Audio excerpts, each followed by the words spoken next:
ఇంగ్లాండ్తో జరగబోయే రెండో టెస్టులో శార్దుల్ ఠాకూర్ ప్లేస్లో నితీష్ కుమార్ రెడ్డిని ఆడించే అవకాశాలు కనిపిస్తున్నాయి.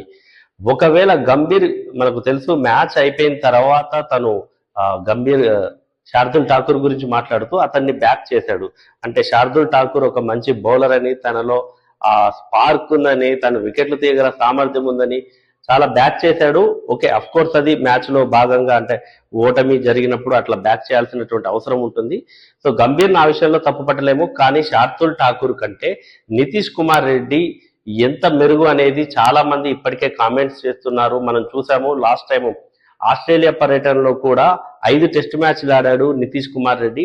ఒకే ఒక సెంచరీ చేశాడు 5 టెస్టుల్లో. కానీ 3-4 సార్లు 40+ రన్స్ స్కోర్ చేశాడు. తను క్రీజులో ఎక్కువ టైం గడపగలడు. తన దగ్గర అన్ని షాట్స్ ఉన్నాయి. తనకి ఆ ఎబిలిటీ కూడా ఉంది. అంటే మ్యాచ్ ని ముందుకు నడిపించగల ఎబిలిటీ కూడా ఉంది. ఎక్స్పీరియన్స్ వస్తుంటే అది ఇంకా మెరుగవుతుంది. సో గంభీర్ ఎలాగైతే శార్దుల్ ఠాకూర్ ని, ప్రసిద్ధ్ కృష్ణని బ్యాక్ చేశాడో, మరి టాలెంట్ ఉన్నటువంటి నితీష్ కుమార్ రెడ్డిని కూడా అలాగే టీంలోకి తీసుకుంటే అది టీంకు చాలా హెల్ప్ అవుతుంది. ముఖ్యంగా 6, 7, 8 ఈ 3 నెంబర్లతో కలిసి, అంటే ఐదర్ నెంబర్ 7 లో వచ్చినా, నెంబర్ 8 లో వచ్చినా, లాస్ట్ టైం మనం చూసాము ఆస్ట్రేలియా సిరీస్ లో నెంబర్ 8 లో ఎక్కువ సార్లు ఆడాడు నితీష్ కుమార్ రెడ్డి, నెంబర్ 7 లో కూడా ఆడాడు. సో మరి అతన్ని 6, 7, 8 స్థానాల్లో కనుక రవీంద్ర జడేజా, కరుణ్ నాయర్, నితీష్ కుమార్ రెడ్డి ఈ ముగ్గురు కనుక ఉంటే, మనం అనుకుంటున్న ఆ టైల్ ఏదైతే ఉంటుందో, లోవర్ ఆర్డర్ ఏదైతే ఉంటుందో అది చాలా స్ట్రాంగ్ గా ఉంటుంది.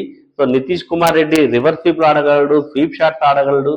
మనం చూసాము ఇంగ్లాండ్ టాప్ ఆర్డర్ బ్యాటర్లే బెన్ డకెట్ లాంటి వాళ్ళు, బెన్ స్టోక్స్ కానీ వీళ్ళంతా స్వీప్లు, రివర్స్ స్వీప్లు బాగా ఆడతారు. దానివల్ల చాలా రన్స్ కూడా స్కోర్ చేశారు, మనం చూసాము.